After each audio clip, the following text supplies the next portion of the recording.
So, Leen Gorissen, welcome to the Better World Leaders podcast.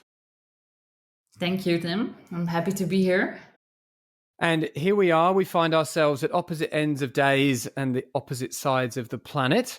And you mentioned earlier that you had a storm brewing. You were worried that this might not work with internet connections, but it looks like a reasonably nice day for you now. Well, I wouldn't call it nice because it's still quite windy and the first autumn storm, but the heavy winds have gone down, so it will probably work out all right. So a question I like to ask early on, just to sort of set a bit of the context for people, is essentially what's happening outside your window. So since we've now just sort of answered that, I'll reframe the question slightly, which is where are you and what are you focusing on at the moment? Yeah. So, hello, everybody. I'm calling in from Belgium, which is a very populated and very little forested place in the middle of Europe somewhere. And it's now noon here, so in the middle of the summer break. So I'm just starting to catch up with my work after a 2-week holiday period. And Leen and I have been corresponding for a little while, coordinating this conversation. And you've had a little interesting sort of personal journey to bring you where you're sitting today. Would you care to share any of what's been going on in your life over the past few months? Well, it's been a challenging couple of months because we had just sold our house before the COVID crisis hit, and so we had to move in the middle of the summer. And due to restrictions, we were not allowed to have any helpers with the move. Right. So okay. It was like a real logistical challenge to get everything packed and moved to the new place. But yeah, it worked out. Very On good. one of the hottest days of our summer. So it was a very intense day, but we're settling in now in the new place and looking forward to the future plans. Yeah, and we will get to those future plans, and I know that's the whole house moving thing is a bit of a setup to the conversation because that where that new home is going to be, I'm aware is going to be integral to your response to the inevitable question about where are you headed and what's down the road for you. But let's just hold that because we're going to get there. But honoring the sort of anthropological origins that I have, we'll do a little bit of chronology. So what has your journey been to bring you, from a sort of a career and a life perspective to where you are today? Yeah. So maybe a good point to start is that I earned my feathers in biology. So I'm a biologist by training with a specialization in ecology and evolution. I did a PhD on bird communication a very long time ago. Okay. And after that academic experience, I wanted to work more outside of the ivory tower. And so for the past 10 years or so, I've been working in sustainability R&D. Yep. As a transition coordinator at the Flemish Institute for Technological Research, where I headed projects on sustainable land management, on accelerating transitions to sustainability, urban transitions, on a circular economy, and so forth. Yep. And after almost 10 years working in that field, I decided it was time to launch something completely new. And so I founded my own company called Studio Transitio, which is a company that aspires to help governments and businesses to innovate like nature. Because from my experience in the sustainability world, I had an aha moment realizing that we're still not getting to the essence of what needs to be done and what needs to be changed.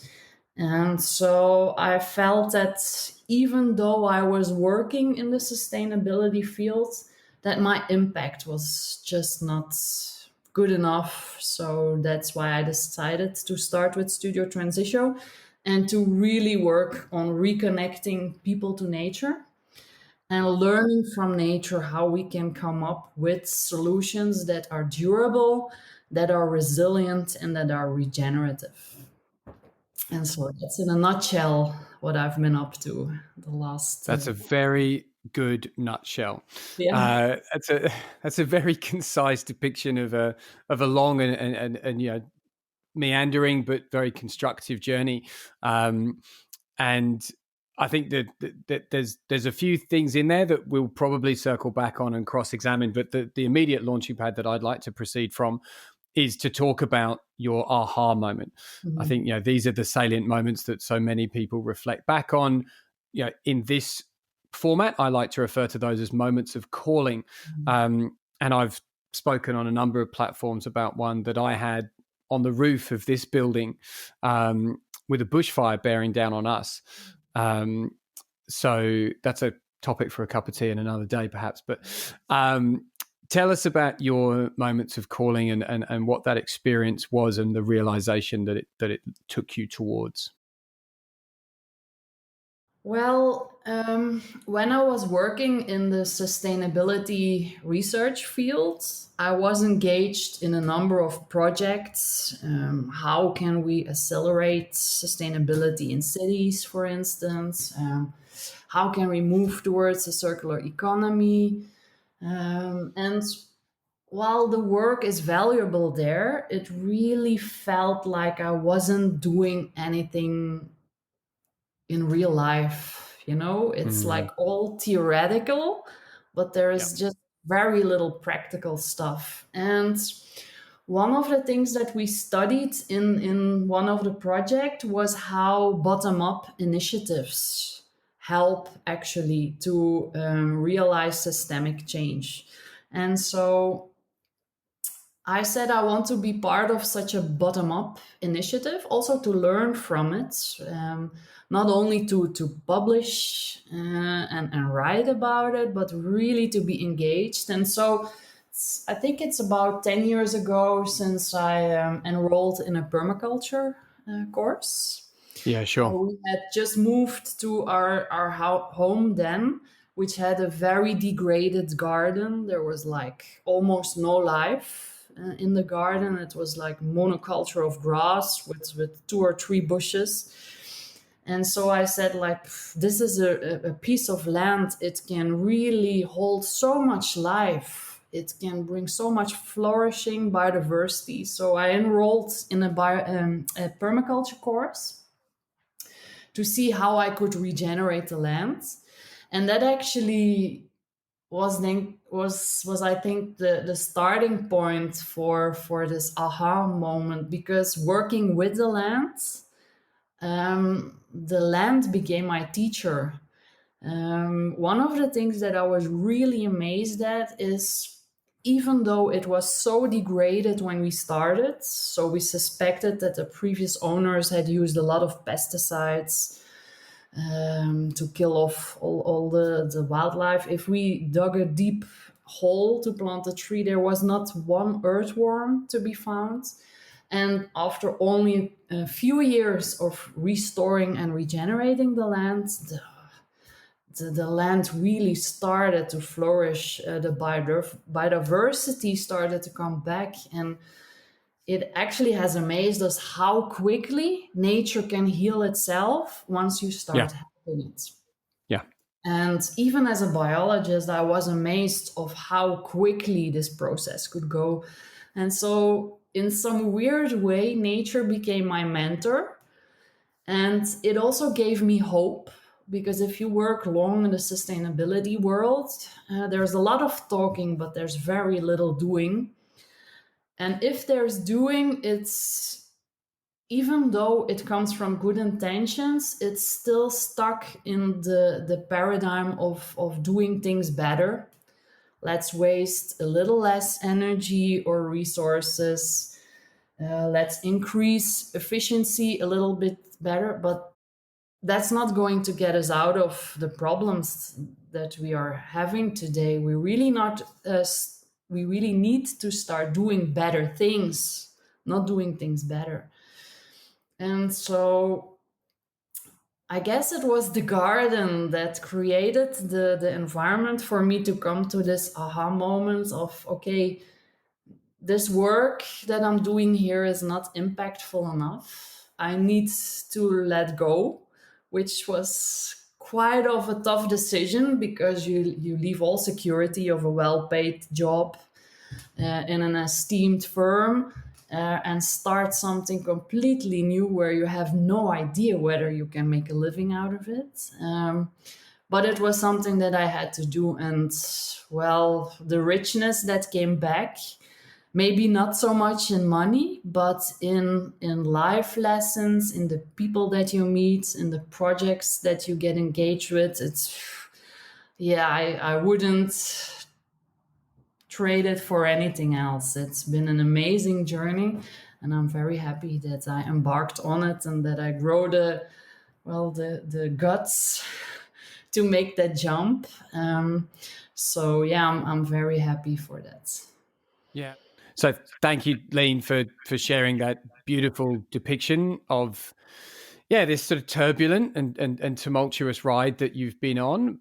But there's a lot of similarities in that journey to a lot of the people that I meet in this space. When you sort of sign up and you put your flag up and you say, "Hey, I'm about making the world better," it's really interesting. And exactly, the experience that you've had, I would say I'm at a far earlier point in my own personal journey than you are, to have taken a lot of the same risks, but the more recently. But it's the people who sort of step forward and the people who move away. And I refer to it like this sort of gravitational force. You find this sort of fulcrum of purpose, and you start spinning on that. And what happens is that the people who are already in that similar orbit, they sort of come towards you, or you towards them, however it's actually working. And then others who ultimately might have seemed more proximate, but ultimately, I've got to not hit the microphone, their gravitational orbit was actually going to take them away from you, but that becomes that much more pronounced. Okay. And the one thing that really stood out, and it resounded because it was one of the key phrases from your book, which we'll get to in some time.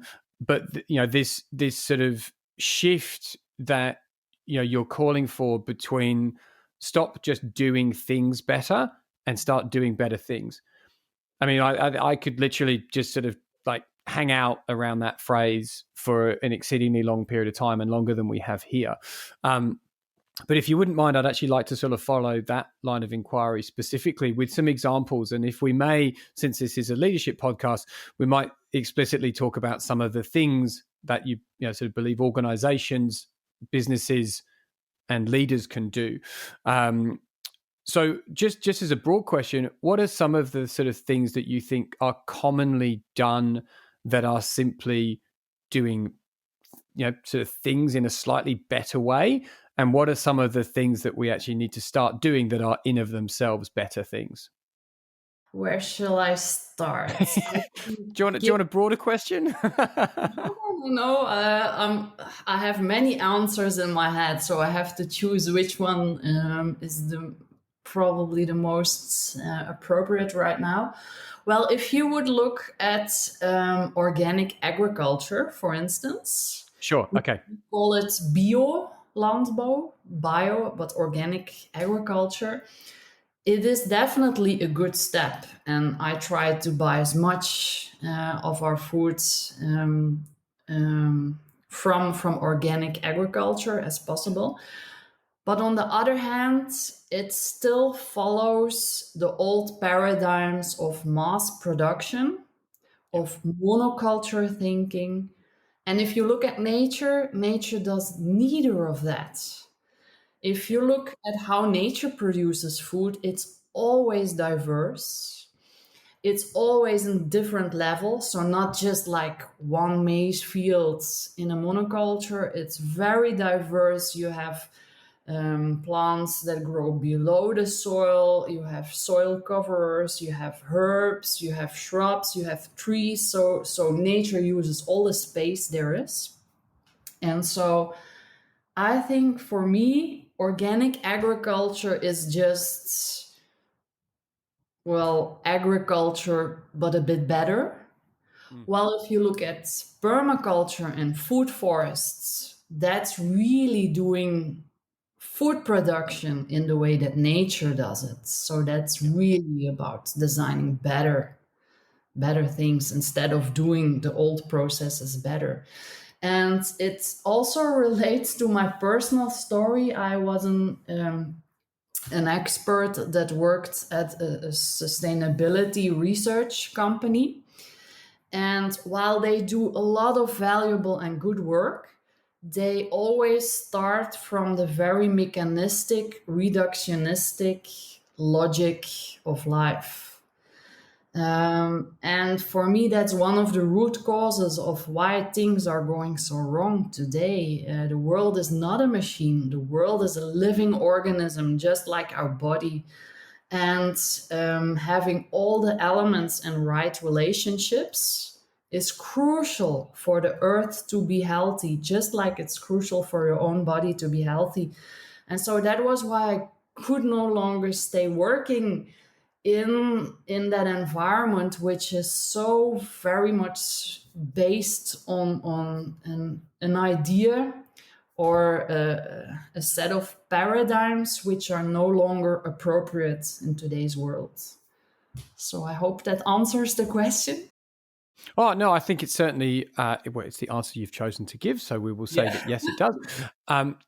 What? Well, I mean, I think certainly the analogies that have been going through my head, yeah, and even as you're going through your first sort of depiction, some of the inherent challenges with monoculturalism versus any of the, whether they're very, sort of laissez-faire, sort of natural, sort of generative processes where you're really just essentially sort of going into, a pure natural environment, taking the produce that the seasons provide and coming away, or whether it's one of the more sort of interventionist managed systems where you're cultivating and nurturing these sort of stacking systems. I think to me, I can and will, as an organizational behaviorist, make direct comparisons to the way that we operate at a societal and organizational level.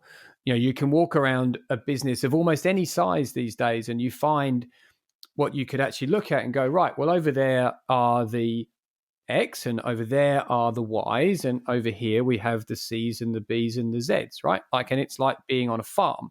And I grew up on a monoculturalist farm where we had corn and grain and peas and sugar beet. And that's like walking into an organization and, well, here's sales and here's the accountants and this is where the chief and the assistant chief and the chief assistant to the assistant chief sits, right? Like everything is diverse. Everything is sort of almost sanitized in a way. And then there are other organizations where those lines of separation don't exist, or they're less sort of systemic and they're more reactive or they're more responsive, or and these are the sort of the classic things that exist within agility and so on. Well, we'll come together, we'll sort of huddle up and we'll might go off because we have a specific project, like we need to deal with the obvious example, the year-end accounts. So we'll cluster as accountants, but then we'll go back into the business and so on. And I know I'm really simplifying an analogy, but it's interesting how often one actually experiences this when you walk the hallways of organizations and you find people who sit 20 meters away from each other, have never spoken, don't know each other's names. And you, as a facilitator, for example, are introducing people who have worked together for years. Yes. Right. And it just, I think the comparison with, these two plants who, ne'er the two will meet, it's a really almost stark comparison between two systems which are inherently dysfunctional. Right, and they're dysfunctional, and this is where again you can read the like the permaculture literature, and you can read the organizational behavior literature, and you see similar language about resilience and about productivity, and about how you can sort of basically manage these systems to be more beneficial. And then you look at the organizational context and, well, how can we be more adaptable? How can we be more agile? How can we be more resilient? It's like, well, try mixing your people up and seeing how the ideas come. I mean, it's obviously not that simple. So slightly awkward segue, but can we just sort of head over for a moment in the direction of some of the commentary we've had leading up to this discussion. We spoke about language and some of the inherent challenges with language, and how language is actually potentially holding back some of these well-intended movements. So I'm not sure that I'm even going to frame a specific question here other than just say, let's talk about language and why it's a problem sometimes.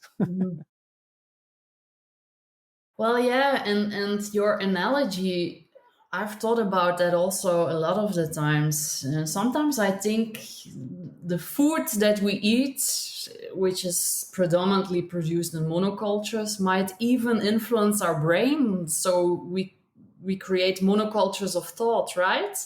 And you can really see that how we engage with the land in the control and demand fashion. Like we want to control and demand the crops to grow, manage it, and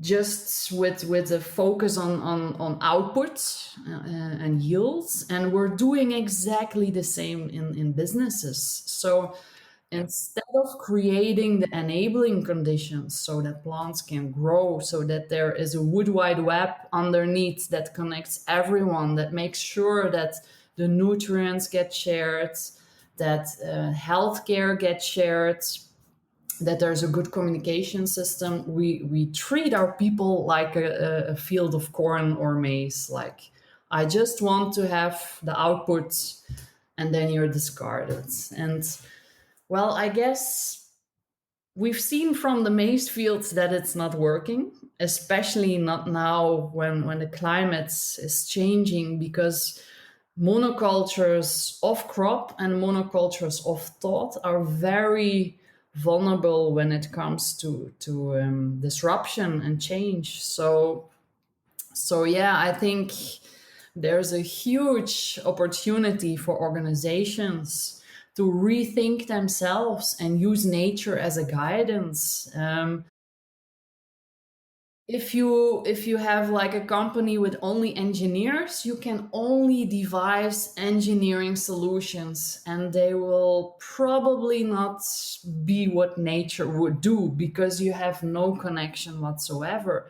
If you're a company of only white people, you will only design products focused on white people instead of all the many colors of the rainbow that there are out there. So diversity is actually one of nature's solutions, or even it's even more than a solution. Diversity is what keeps the door open for new innovations. If there's no diversity, then the genetic health goes down. So diversity is really like the door of opportunity for new solutions. And to circle back to your question of language, I think that one of the things that we need to do is to renature human nature.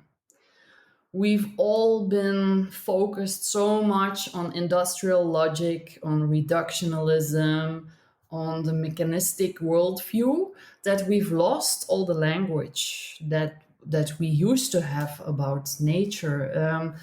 As I write in my book, if you look at indigenous peoples, they never call nature it. While we always phrase something from nature, it, that animal, it's a it, that plant, it's a it. While indigenous peoples always refer to them as their relatives because they know we're all connected.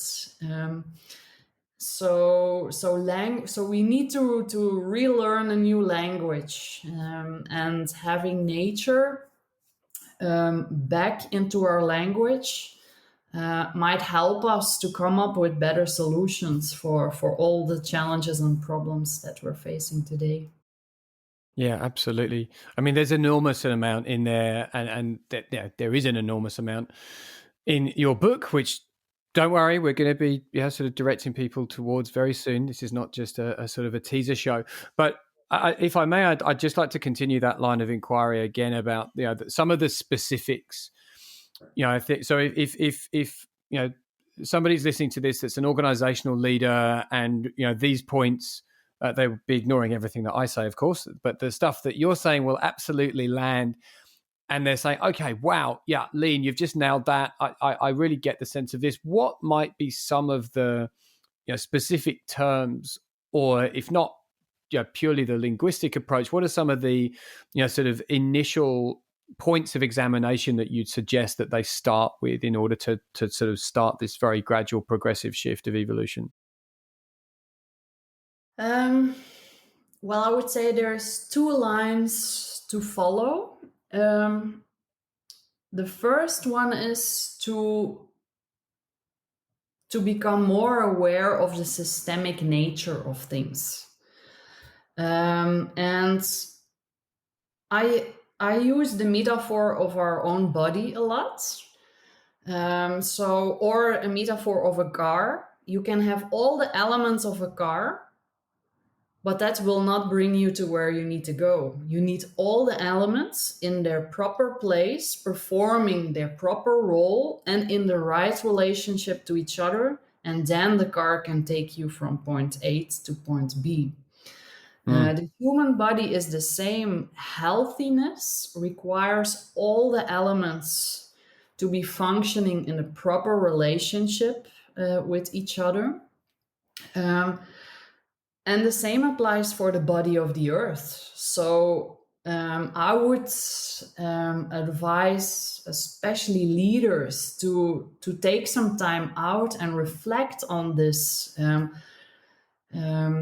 to learn about the systemic nature of how everything is connected to everything else, and how healthiness depends on all elements performing their right role and being in the right relationship with the other elements. And then you can go back to your business and ask yourself, okay, so how is my business now helping to increase the health, the healthiness of the planet, the wealth of the planet, the vitality, the viability?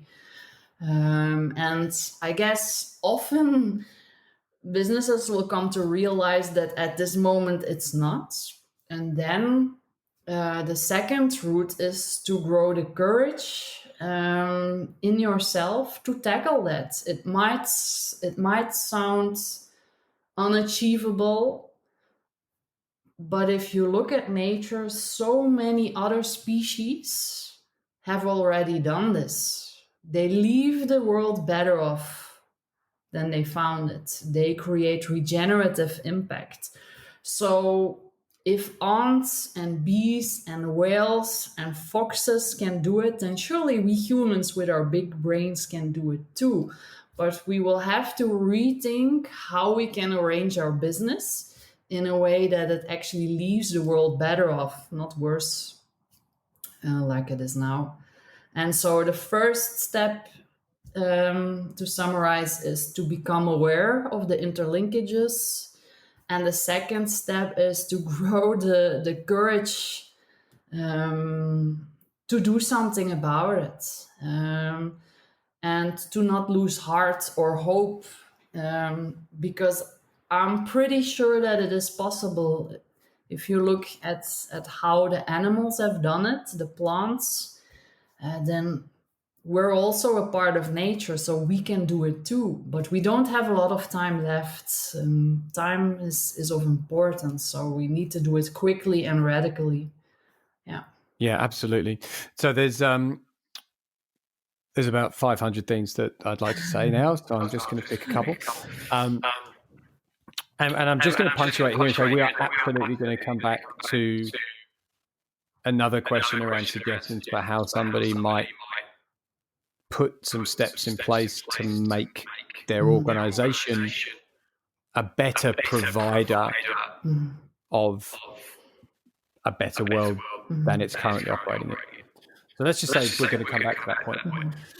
But hearing you go through your description of, okay, yep, let's think about an organization as a body or a natural system.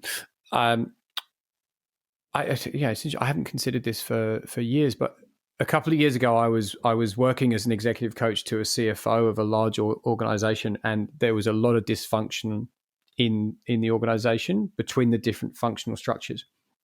And we were sort of wrestling with this and wrestling with her relationship with her peers and so on. And she was struggling to find the language to convey and identify the specific problems. And we had used a couple, she was an athlete. And we had used a couple of analogies earlier on to look at, okay, well, if you're injured, what do you do? Or if you're running the simple stuff. And I sort of posed the example to her of, okay, why don't we think about the organization as a body, and which form of the body would you say your team, the corporate services team, plays? And she was a little bit unsure of exactly where I was going with this. So I said, well, okay, why don't we think about it this way? The most obvious one, the C-suite is the brain. Okay, so that's the decision-making faculty. Right, great. How does the brain get information? Right? Where's the sensory nodes? Where's the nervous system? Like, where are all the points of connection that enable the brain to actually receive data and then interpret it and make a decision? So then we had a conversation about who were the generators and transmitters of information in the organization. And then we talked about, well, let's think about the providers of structure, which in an organization is typically systems and processes and governance. And that's the skeleton, right? That's actually what holds the organization up. That's what gives it shape and form in the world, right? It's not its facilities, it's not its products, it's not its supply lines. Like, those things just come and go, like air and food and so on, inputs, outputs. Those are the things that actually give essentially, sort of a vessel that the organization can transport itself in the world. And then we talked about, well, are the sales force the muscles, the ones that sort of give motion to the organization, or are the sales force the skin, right? Like, they're what most people perceive the organization as. They're the sort of the surface layer that experience the organization, and they are the first line of defense and the first receivers of information. So yeah, I mean, it was an interesting conversation, which really enabled her thinking to shift about how she could absolutely realize if one of these parts is deficient and disconnected or in disharmony, then the whole thing's not going to work.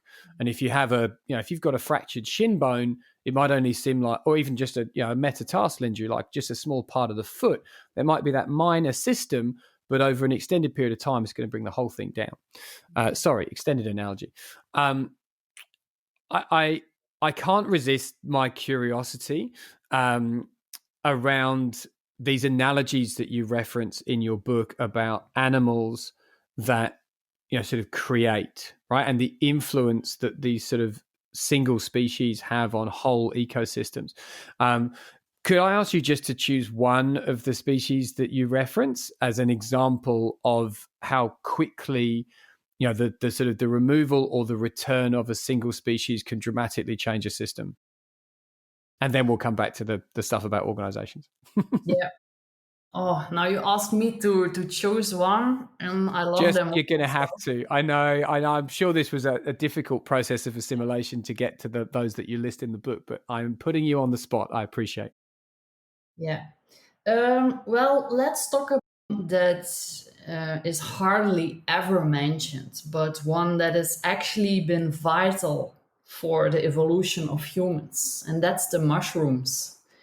Um, it's not as fluffy as a polar bear, and it's not as deadly as a snake, for instance. But mushrooms are, I think, probably the most sophisticated life form that the planet holds at this moment.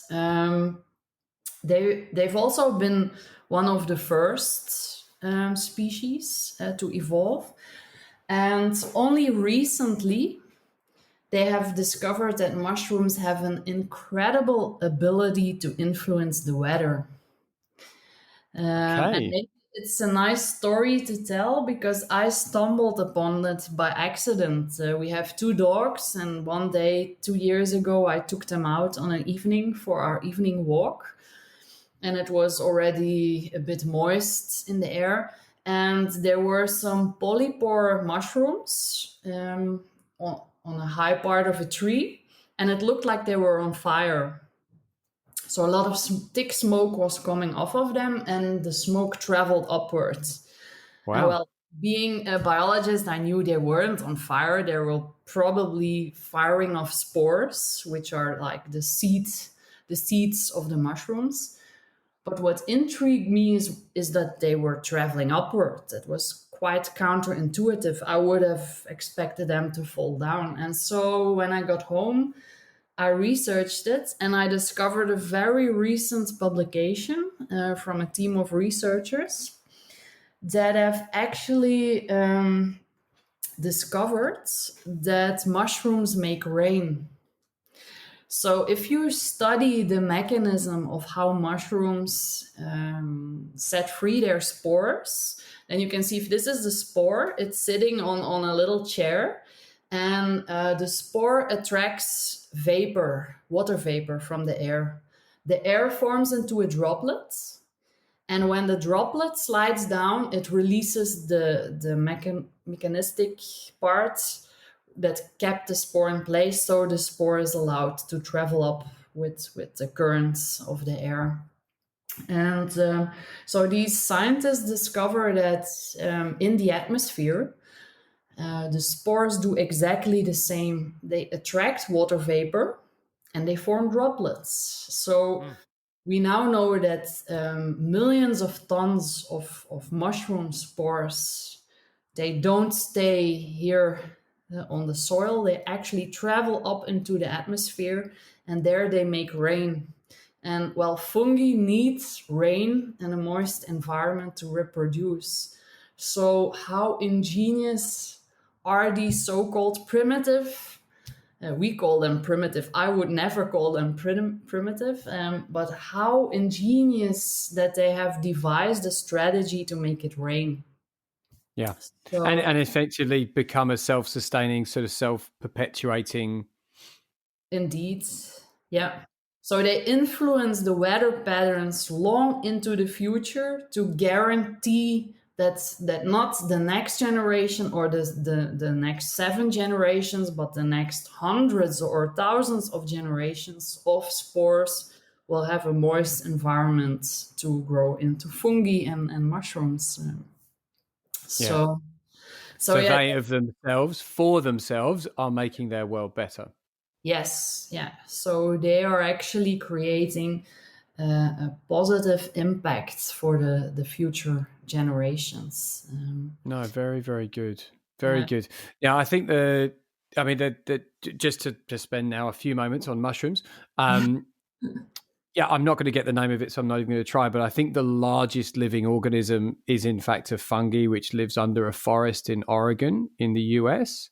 yes, yeah, Um, I forget. Thank you. And it's very old, right? Like it's an extremely old yeah, entity. And what's also interesting, I don't think it's in the exact same area, but there was a study I was reading.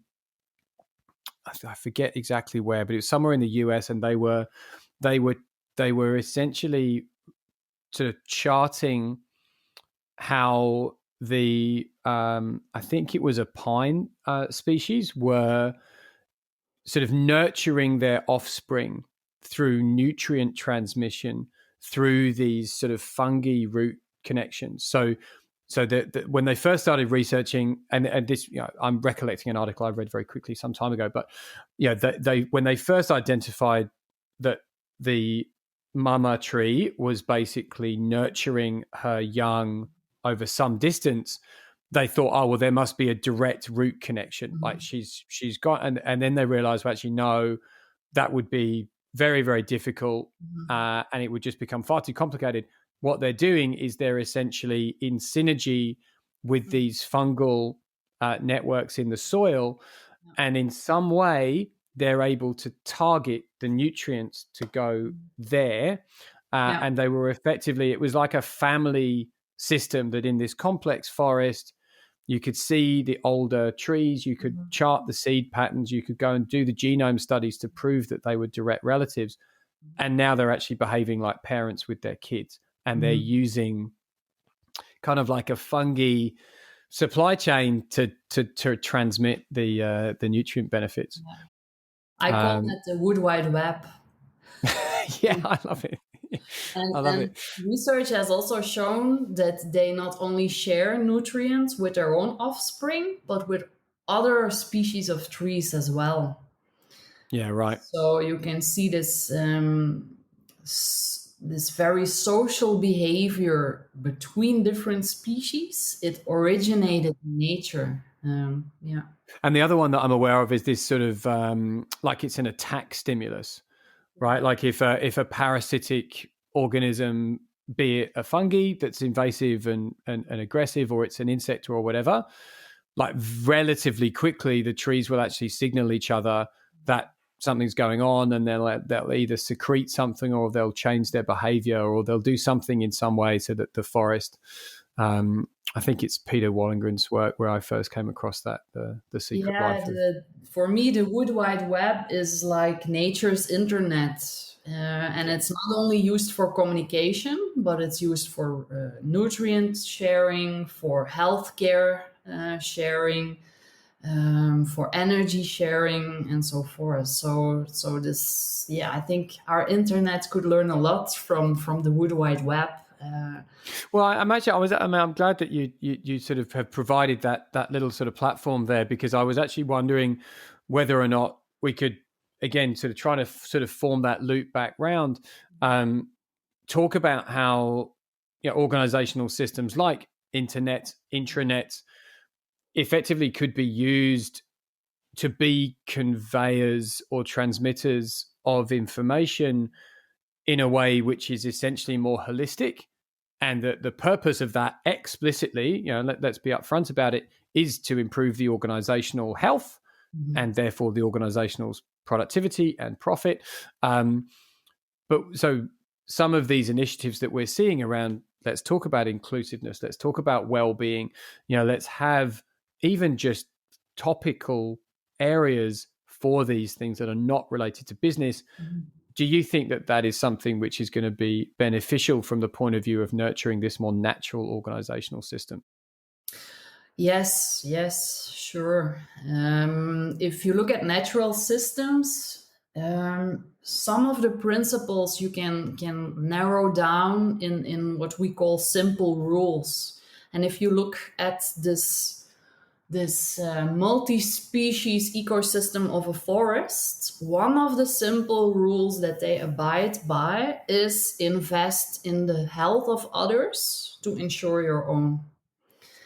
And what forests also do is they create microclimates.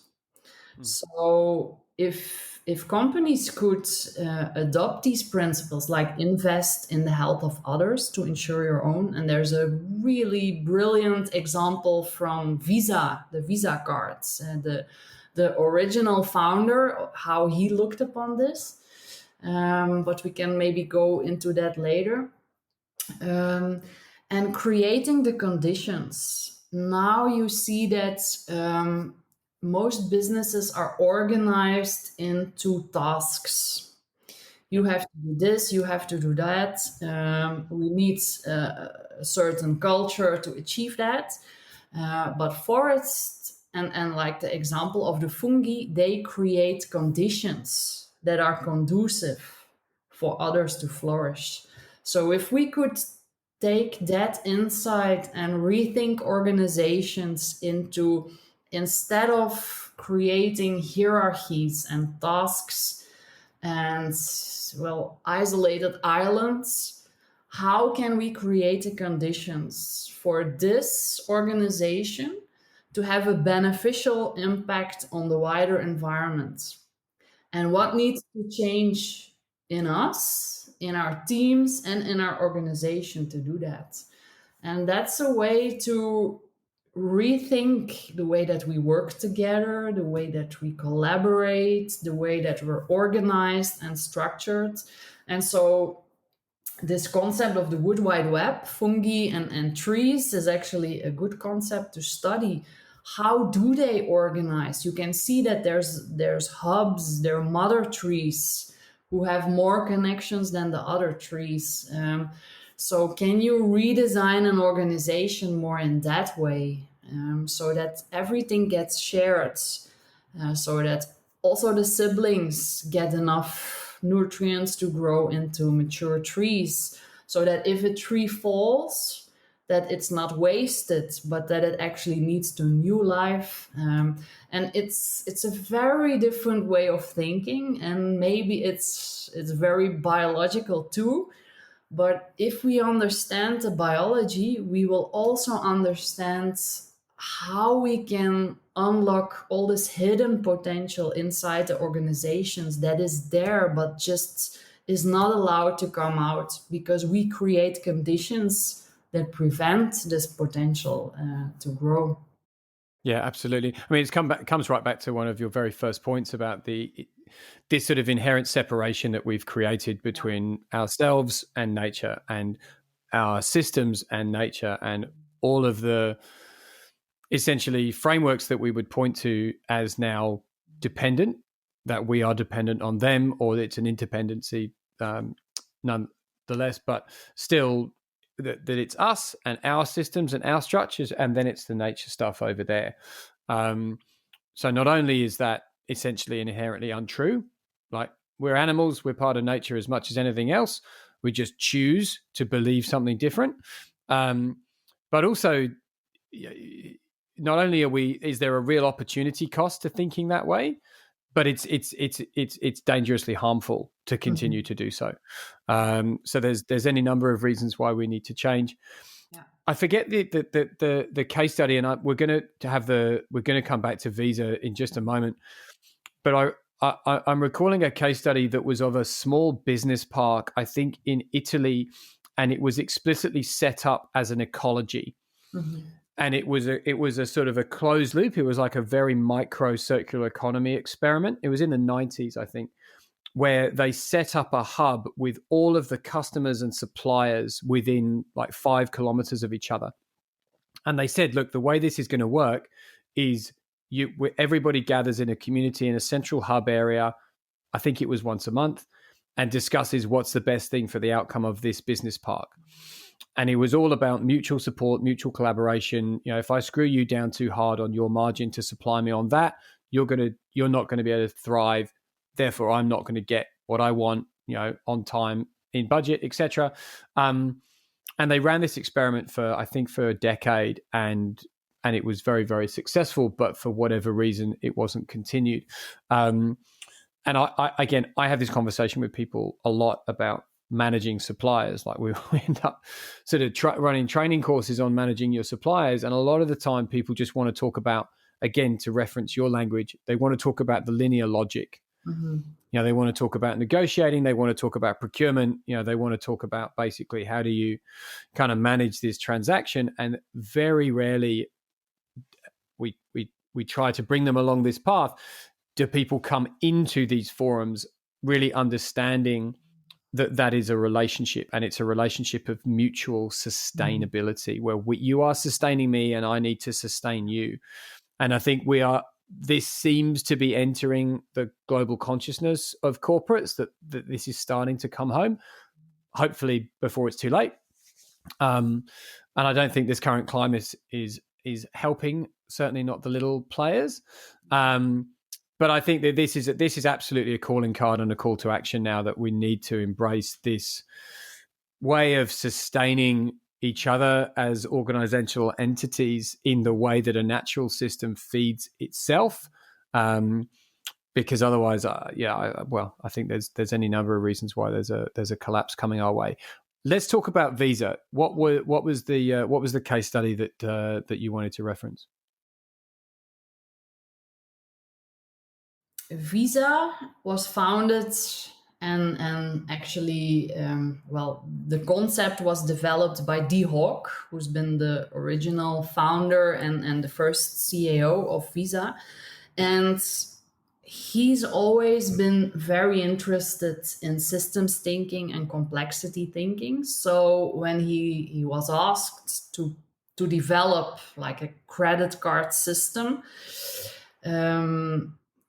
he immediately thought it has to align with the way that nature works. And I must say, I think it's the most successful bio-inspired business model. I'm not good with numbers, but they're, what is it? Not multi-million, but multi-trillion company at the moment. Yeah, for sure. And what Hogg did was it was so pioneering. So instead of him being the CEO and telling the others what to do, he created the conditions for co-creation.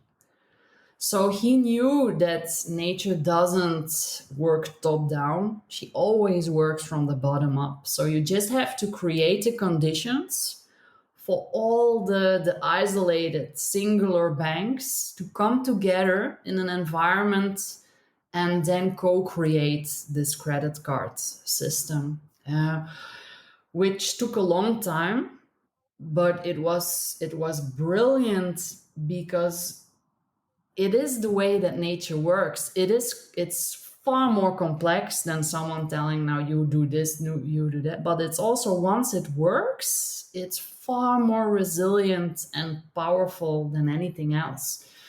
And what also blew my mind is that Dee Hock also realized that there's no monopolies or monocultures in nature. So he always said we have to keep the field open for competitors. So we will never become the only or the singular credit card system, which raised a lot of opposition from very powerful players.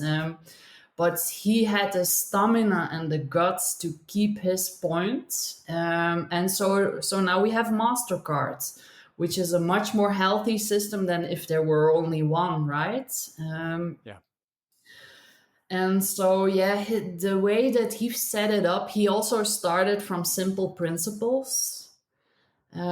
Just as a guiding light, that was the only thing, and then he allowed the people to co-create the system from the bottom up, and that's how it worked. And it's actually amazing that so few people know this example, because his book is also highly recommendable. I've enjoyed it a lot. One from Many is the title, so he created the one from many different partners and players. And so he's also very much aware of the networked way of life. It's you have to develop into a networked system, and using these simple principles as guiding lights has been a very powerful way of setting up something that a lot of people thought was undoable in that time. Yeah. No, I mean, I'm glad that we've made the time where we've come back there and we've explored that, because I wasn't aware of the extent to which that was unique and it was pioneering. Yeah. So no, thank you for that. So we just building on that example, to circle back to one of the the sort of the passageways that we walked past a little bit earlier on. We talked about sort of people that just don't sort of see how to make a change, and I think an inherent issue that I come up against again and again in our work is is just a level of awareness around actually what you can do and how powerful you can be, even as a single individual. But what for you? Just so there are a couple of questions here. So the first one is, what would you say, the sort of the specific role of leaders is in this whole equation? Yeah, I've been thinking about these questions for a long time too. And if I look at the world around me, then I have a sense that most people are sleepwalking through life. It's as if they're leading a life that's not the life of their choice. They're just in the rat race. So I guess leaders are the first one that have to wake themselves up. And there's various ways of how to do that. But I guess one crucial ingredient is to take a time out. Step out of the rat race and the fast moving world where there's only to-do lists and things that are urgent. Just step out. And nature has been actually for many pioneers that I've encountered, nature has been the one that helped them see the world anew and see that actually they were not in charge of their own life. And so yeah, taking time out and try to spend that somewhere in nature. Some can go camping, others go hiking or paragliding, whatever. And well, yeah, I think that is the first step. And if it has woken you up, then trying to look for what is your true essence and what is the role that you are here to play. For me, that was the realization. I was in sustainability R&D, and my essence was actually still in biology and crossing the bridge, connecting the world of business with the world of biology. That's where I find that my specific contribution could lie. And everyone has this essence and this specific role, contribution, talent that they can play out in the role in the world. So wake up from the rat race world and then wake up through to your own true potential and then just go for it. Don't use any excuses to bury that or to say, yeah, we'll do that when we're pensioned, but somehow try to grow the courage to go for it and change what needs to be changed. And it can be, you can change a company from the inside out, or you can leave and create something completely new. There's many different ways. There's not one blueprint, so everyone will have to find out for themselves where their specific talent meets the needs of the world, and then you have a match, and yeah, that's where it starts, and then you take it from there. Yeah, that in of itself, I think, is the crux of this conversation. I think there's an an inherent and now a very explicit alignment of, if I may allow myself to relate to you directly, in our thinking and what I think what we're both trying to achieve in our own individual ways and through our own entities and organizations. Because I talk about this day in, day out. I've had really salient encounters with people who I've been very impressed and intimidated by when I first met them, and they seem externally very assured and very successful and on this trajectory, and you just think, wow, there's nothing stopping this person.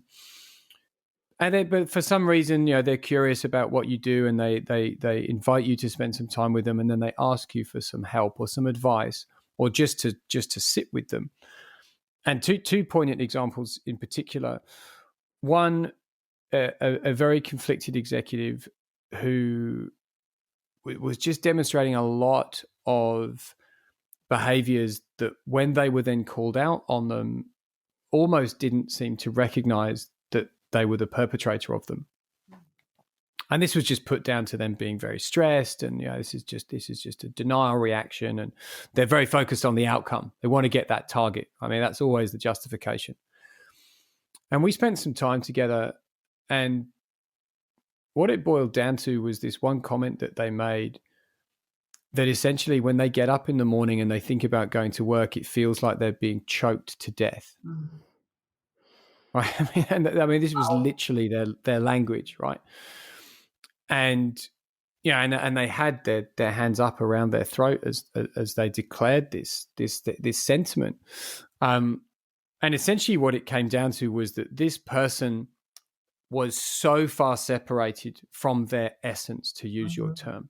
That their sort of view of where they thought things were going and the path that their sort of self and their emotions and their purpose was taking them towards had been disrupted in a very legitimate sense, but that trajectory had then spun them way off where they ultimately felt they should be.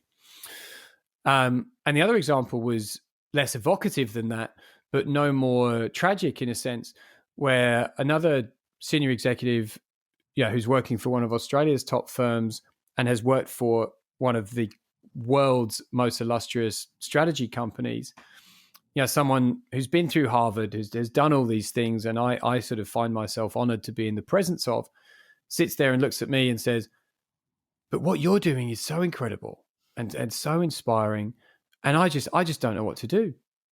And I don't know what I'm doing, and I don't know why I'm doing what I'm doing.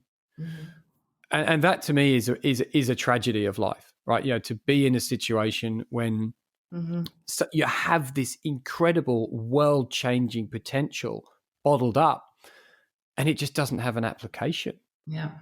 I mean, you speak at length in, here we are, Natural Intelligence. You can give the full title in a moment, but about really, sort of, there are so many ways and means that you can, sort of take a lot of experience and application, but that a really significant change has to come.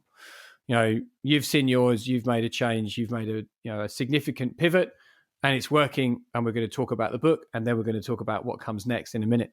I've done the same, and I'm seeing more and more people doing it, but it doesn't have to be this, sort of like uprooting, right? You don't have to use an analogy, you don't have to grab a plant, sort of by the stem and pull it out and plant it again. If anything, that's the worst thing to do, right? You want to cultivate it and nurture and give it the support to grow, but you actually want to double down on its strengths.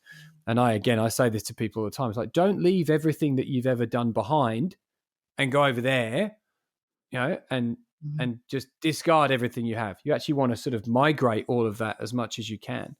If you germinate something in a greenhouse, you want to plant it in full sun. You don't just take it out of the greenhouse and go put it in the scorching sun, right? Like it's a progression through shade to get it there. So that's what we need to do. So thank you for bearing with me through that. I'm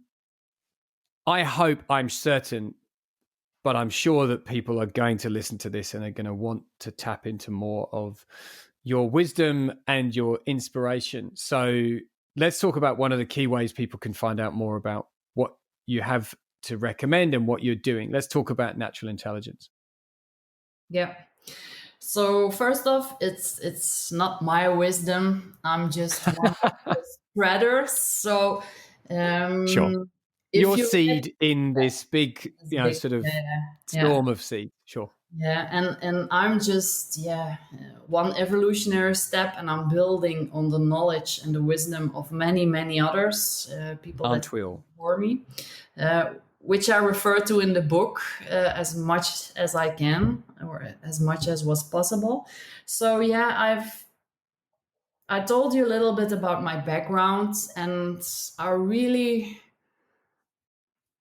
I was actually inspired by this insight that someone shared, someone who works with terminal people. And she said, one of the things that I really learned from working with all these people is that they don't have any regrets about the things that went wrong, But if they have regrets, it's about the things that they didn't do. And so that kind of has inspired me, like maybe this step that I took, maybe it will not work out, but then at least I know I will have tried and I will not regret not having tried it. So that's one of the motivations that keeps me going. And so there is so much wisdom in nature and intelligence. Life has been around for 3.8 billion years. Despite cosmic collisions, despite major upheaval and disruption, life is still alive today after 3.8 billion years. So for me, that shows that life has worked out an incredibly intelligent way of staying alive. So I think if we can tap into that natural intelligence that has been embedded in all the life forms that have been alive for millions of years, that we actually might find the effective solutions that we have been looking and struggling for, but which we haven't managed to get to yet. So that inspired me to create workshops for business people on innovation and what they can actually learn from nature.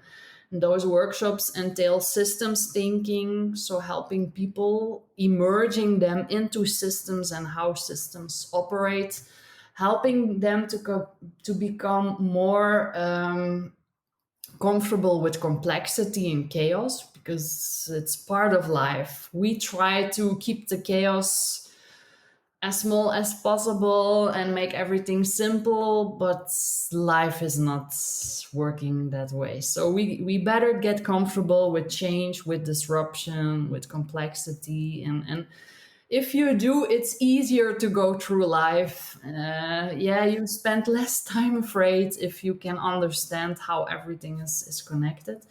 And so after doing these workshops, I could really see that people from the business world enjoyed them a lot. And that I woke something up in them, an energy. You could see lights going on in their eyes. And so after a while, I thought maybe I should put it into a book so I can share it with a broader audience. And so that was how the book, which is called Building the Future of Innovation on Millions of Years of Natural Intelligence, came about. And it's been just released in the beginning of July. And it is available online. So I share a lot of the recent insights from biology and what they might mean for the way that we innovate, for the way that we make policies, for the way that we organize ourselves, our companies. And so it's an attempt to bring this kind of intelligence that has managed to survive for millions of years into our business world, so that we might hopefully learn from it and try to engage with it, so that we don't have to struggle so much, and that we can use some of these lessons from nature and apply them in real life. So that has been the journey of the book. Yeah.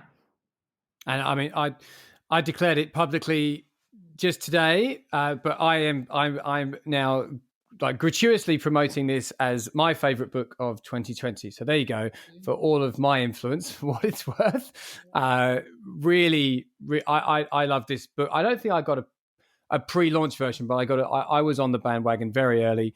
And as soon as I read it, I just thought, there we go. That's everything that I think is what's needed, essentially, to hopefully be received and be the stimulus of this, tumultuous wave of change that we need. But how does a wave start?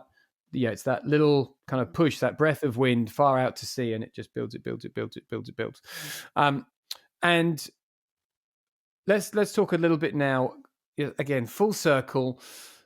Let's talk about what's coming. What's next, what you're building towards. We started with this question about the transition that you've been through. So what is the next chapter in the journey for you, Leen? Yeah. So, Natural Intelligence, the book is based on many different disciplines that start from how the biology works. So, it covers biomimicry, nature-based solutions, permaculture, systems thinking, regenerative design and development, and so forth. And those are all very strong new disciplines who start from biology. But try to make an impact in the world, guided by the way that life works. And so the book has been a bit like a seed that I've sent out into the world. And now, in a few months, I will be launching the Center for Natural Intelligence. And hopefully that can be the breeding ground or the fertile soil for some of those seeds to grow into mature plants that can send out their own seeds. So that's what's coming up in the next months. We will be launching the Center for Natural Intelligence, and it will be in the form of a beehive, or it will not be located in one specific spot, but it can swarm out to wherever it needs to go. Creating the conditions for pollination so that everything can flourish, so that the flowers get fertilized and the fruits can grow. We will also probably have a nature retreat spot in France where we will engage with the land, because the land is such a powerful teacher itself once you engage with the land. So we want to restore and regenerate the land, and also have the land be a teacher for the people who are ready to rediscover themselves, to look for their essence, to look how they can create a positive impact in the world, or how they can give a new creative breeze to their innovation strategies and so forth. So we will be establishing one of those spots in the middle of France. And probably we will also have collaborators in other parts of the world where we will do the same. And we hope that, like with a healthy beehive, we can grow, so that once the colony gets too big, we split up and establish a new colony elsewhere, and to grow it from the bottom up. That's a little bit the aspiration. And the aspiration is actually to help companies, to help governments to innovate the way that nature innovates. I didn't mention it before, but there are also many examples in the book from companies that have engaged with this kind of thinking on very different levels. So for product innovation, for process innovation, for systems innovation, and even for creating or getting rid of the triple bottom line and going for, we are a regenerative company, we are aiming for positive impact in the world. And so we hope to be the ones that can pollinate this thinking in the world, but that can also help establish these change trajectories and can support these change trajectories with the companies that are ready and the governments and businesses that are ready. So that's... I mean, that sounds spellbinding. I've been sitting here mesmerized by this this description. I'm in. Sign me up. I'll be there as soon as possible, as soon as travel restrictions allow. But no, I think more than anything else, I love the analogy of the swarm. I mean, and then this is something we won't have time to get into now, but again, is another key feature that stood out to me about the book, about this sort of transient transfer of benefit that, you know, these sort of swarm intelligences have.